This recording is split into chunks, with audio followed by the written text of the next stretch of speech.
Olá, como vai você? Boa noite. Que Deus abençoe a você para o nosso encontro de hoje. Você está no Sem Tabus. Bem-vindo, bem-vinda. Aqui nós vamos falar sobre sexualidade e relacionamento. Então fique muito à vontade para interagir com a gente, pode mandar a sua pergunta. Nós queremos verdadeiramente você aqui perto da gente para fazer um programa bem bom. Hoje, respondendo mais uma vez as perguntas que você aí de casa manda para a gente, as suas dúvidas, seus medos, seus receios. Obrigada por essa confiança. A minha convidada de hoje volta mais uma vez, porque estivemos juntas já tratando de algumas questões importantes para quem entrou em contato pelo Instagram, pelo Facebook. E a gente considera muito que aquilo que é importante para você deva ser tratado aqui para ajudar a tantas outras pessoas. Ela é fisioterapeuta e especialista em sexualidade da mulher, é escritora do livro Conversa Íntima, coautora do livro Conversa Íntima, tem um Instagram para orientar as pessoas sobre sexualidade chamado Laço e Soma. Convido você também a ser uma seguidora da Eliane Alvarenga. Bem-vinda, boa noite. Boa noite. Obrigada pelo convite, é muito bom estar aqui de novo com vocês, aí de casa, e um prazer estar com você também, Darleide. Obrigada mesmo. Você também é palestrante, como profissional, é convidada a falar a muita gente, aos públicos, especialmente o público feminino, aos casais e mulheres especialmente. Quando você se debruçou sobre o tema sexualidade, que momento era? Já que antes você havia escolhido a fisioterapia, em que momento você identificou que você poderia ajudar como profissional na área da sexualidade? A minha história com a sexualidade, ela é anterior até da fisioterapia. Eu me lembro muito de uma professora que eu não tive uma boa educação sexual em casa. E eu tive uma professora, acho que lá pela quarta série, quinta série, que ela sentou com a gente um dia e foi percebendo ali o movimento entre as meninas, os meninos, e viu que estava na hora de ter uma conversa sobre sexualidade. E ela era uma professora de geografia. E ela parou naquele dia e conversou com a gente. E eu me lembro até hoje da fisionomia dela, como ela fez diferença na minha vida. E ela falava com muita tranquilidade, com muita naturalidade, e fez diferença para mim. E quando eu fui estudar fisioterapia, eu já tinha o desejo de entrar na área de saúde da mulher. E quando eu comecei a estudar fisioterapia, vi que tinha essa vertente e que eu poderia me aprofundar na área da sexualidade, aí eu fiquei mais apaixonada ainda. Achei que foi pouco e aí resolvi fazer psicologia, né? E agora eu estou terminando psicologia. E eu achei assim fantástico unir as duas coisas, né? Essa parte física com a parte emocional. Tem sido muito gostoso trabalhar com esse tema. E eu me sinto assim extremamente feliz por poder dividir os conhecimentos que eu tenho durante esses 17 anos na área. Que bom. E a Eliane tem uma jornada que poderia até impedi-la de trabalhar com tanto amor para tornar essas informações o mais próximo possível para a necessidade das pessoas, né? Você é casada, mãe de 2 filhos, é professora universitária, está terminando o seu curso, a sua segunda graduação, agora em psicologia, mas ainda separou um tempo para fazer um trabalho na rede social digital, para influenciar pessoas a conhecer melhor sobre sexualidade. E ainda tira mais um tempo, um dia de aula, para vir aqui gravar com a gente. E a gente considera muito um profissional com a sua competência e, sobretudo, com a sua boa vontade de ajudar pessoas. Para mim é um Então, prazer estar aqui. é um prazer receber você, viu? Vamos então a perguntas que você mandou aqui para nós e também para o Laço e Soma. Segue lá no Instagram, Laço e Soma. E aí você vai acompanhar o que ela consegue fazer ali para a rede social, respondendo perguntas, trazendo temas, e muitos deles que foram enviados para as seguidoras do Laço e Soma, seguidores do Sem Tabus, e assim nós queremos de fato ouvir você. Olha só, é normal que quem nunca fez sexo ter fantasias com isso, desejar fazer sexo, ou seria pecado se imaginar em momentos assim? Essa pergunta é interessante, né? E tem uma faixa etária que está me seguindo sempre ali no Instagram, que é exatamente esse pessoal de 17 até 20 e poucos anos, que estão ali começando a entrar na vida mais preocupado com a sexualidade, né? E essa pergunta ela é recorrente, né? Será que eu estou pecando? Né? Essa preocupação que nós, enquanto cristãos, temos de estar vinculando o sexo com o pecado, né? Então, uma vez que eu tenho uma fantasia sexual, é pecado? Pensar em sexo, mesmo eu não estando namorando, mesmo não tendo um namorado, não sendo casada, é pecado? E aí eu preciso deixar bem claro que sexo não é só relacionamento sexual, né? A gente tem que falar sobre sexualidade, né? Sobre um universo aí de milhões de coisas que envolvem a sexualidade. E dentro desse universo, a gente tem sim essas fantasias, a gente tem sim essa imaginação sobre o assunto, e ela vem junto com a puberdade. Então, quando a gente começa a amadurecer, o nosso cérebro, ele vai amadurecer e ele vai mandar essa mensagem para que o corpo continue amadurecendo, e a gente vai ter todas essas mudanças físicas e mudanças que também são psicológicas. E aí o tema do sexo vem para a nossa realidade. Eu costumo dizer que Deus, ele faz tudo perfeito.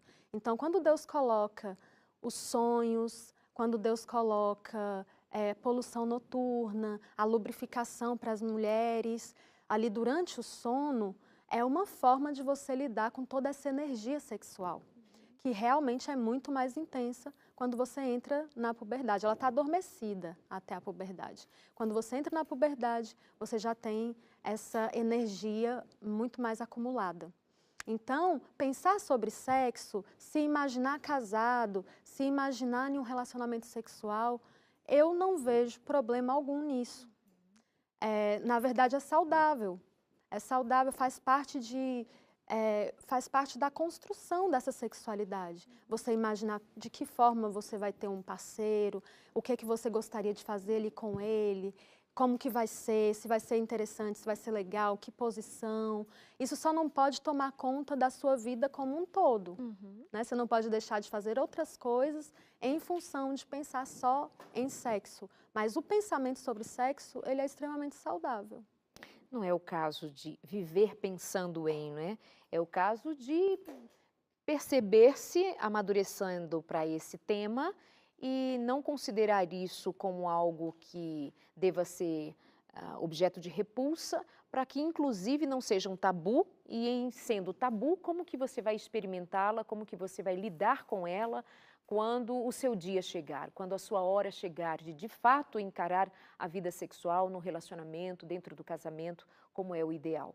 Então, é não saber lidar com um tema como esses é que cria os velhos tabus ou os mantém, né? E a gente tem uma história sobre isso, né? Existiu um momento histórico onde a mulher ela era extremamente reprimida de se pensar sobre sexo, e essas coisas eram reproduzidas na comunidade religiosa, né? Então, assim, pensar sobre sexo é pecado. Quando você pensa em sexo, você tem que fazer outra coisa para fugir o pensamento de sexo. Então, foi proliferando e passando realmente de geração a geração essa ideia. E que é uma ideia realmente que é equivocada. Lembrem, isso não é a mesma coisa que dedicar-se a esse tema de modo inapropriado. O que seria um modo inapropriado? Seria um modo que desconstrói até a sua saúde emocional, sua saúde mental sobre, que aí vem os vícios, vem uma fissura pelo tema, de olhar sites, visitar sites, aí nós já vamos para um outro extremo. Nós estamos falando de uma vida saudável, de uma mente saudável, de uma compreensão saudável sobre ser um ser sexual.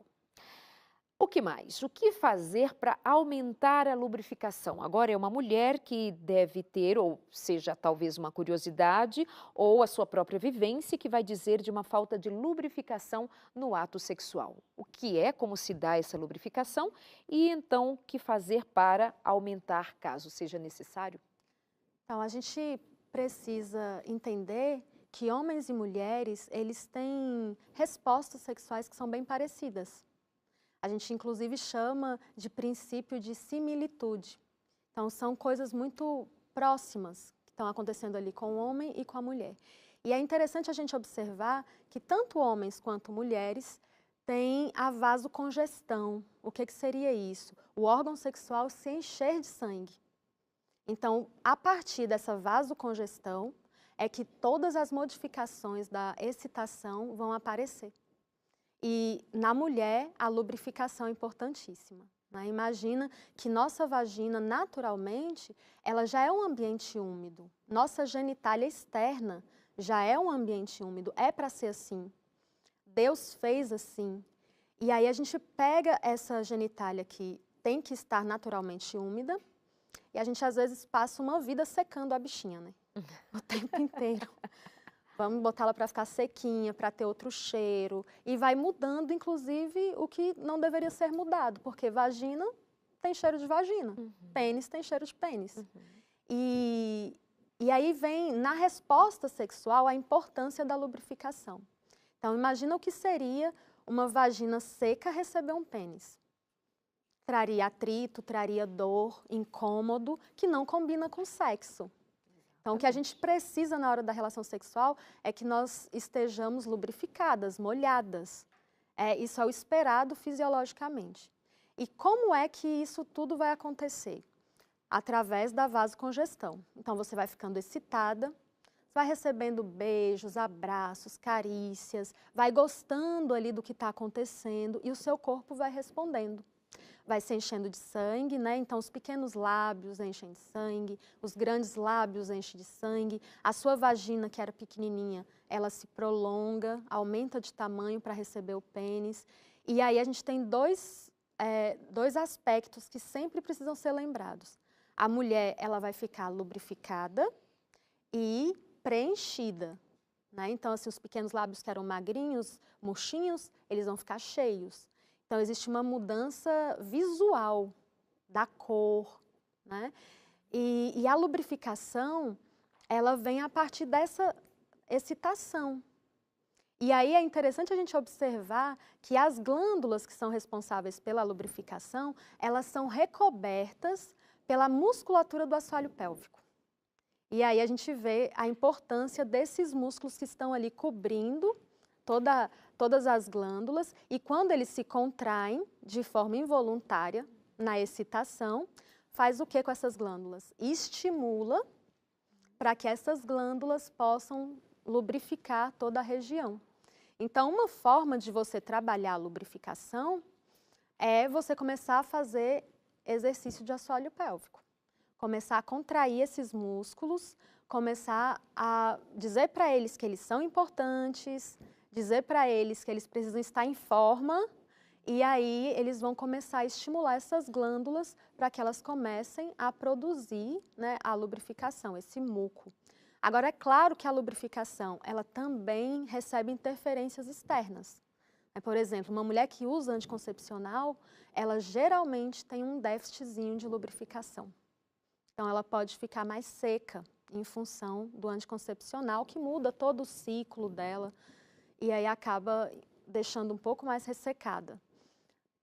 A questão da idade também. Então, uma mulher jovem, ela vai estar lubrificando bem. Mas quando ela entra ali na menopausa, ela já começa a ficar mais ressecada. Se você consegue passar a informação de que essas glândulas são importantes, esses músculos estão trabalhando, provavelmente essa mulher vai conseguir ficar mais lubrificada por mais tempo, durante toda a vida, inclusive, se tudo isso está sendo utilizado. Então, uma boa forma de manter a saúde íntima frente à lubrificação é começar a contrair o assoalho pélvico, fazer com que esses músculos trabalhem. Aí você toca numa questão que desperta a curiosidade de muita gente.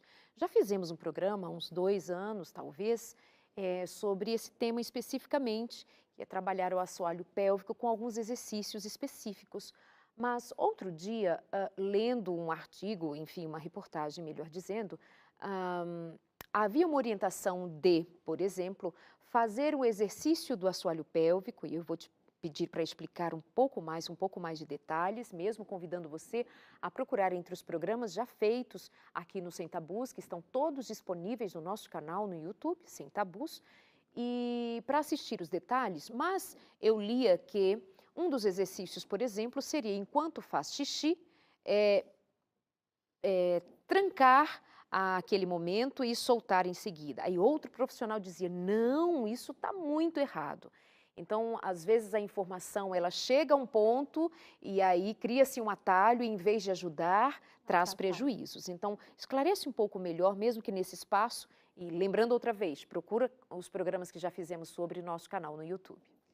Então, realmente, Darleide, por um período grande de tempo, se ensinou as mulheres a contraírem na hora de fazer xixi. Só que o que acontece? Quando você contrai o assoalho pélvico, no momento ali que você está fazendo xixi, você começa a trazer uma confusão para o seu sistema urinário. É uma descarga neural muito grande, o momento da micção. E aí você vai e corta esse jato de urina e você vai estar prejudicando a longo prazo. Então, você pode fazer com que essa mulher desenvolva, por exemplo, um tipo de incontinência urinária que a gente chama de incontinência de urgência. Então, na fisioterapia, a gente sabe que uma das formas da gente avaliar o assoalho pélvico é cortando o jato de xixi, mas é como avaliação e não como treinamento. Então, às vezes, inclusive lá no consultório, eu passo para as minhas clientes, falo assim, olha, você tenta cortar o jato de xixi e vê se você consegue cortar. Se conseguiu cortar totalmente, você está com uma força boa. Não conseguiu cortar totalmente, ficou gotejando, já não está tão bom. Mas tudo isso é como avaliação e não como treinamento. Uma pessoa que começa toda vez que for fazer xixi, cortar o jato de urina para treinar o assoalho pélvico, ela a longo prazo pode desenvolver cistites, infecções urinárias e a incontinência urinária de urgência. Então, tem outros momentos para você fazer essas contrações. Você pode aproveitar enquanto está lavando louça, enquanto está numa fila de banco, enquanto está lá deitada sem sono, enquanto você está assistindo televisão, e fazer em todos esses momentos, mas não no momento de fazer xixi. Para não haver essa confusão e trazer mais problemas. Nós vamos para o intervalo, voltamos com a Eliane Alvarenga, falando as questões que foram enviadas por você para os nossos contatos. Muito obrigada por isso, mas o que dizer sobre, será que todas as vezes que se faz sexo, o orgasmo acompanha? Se não sentir orgasmo, se não sentir aquele prazer, o que tem de errado? Para saber a resposta, fica com a gente, logo depois do intervalo. Até.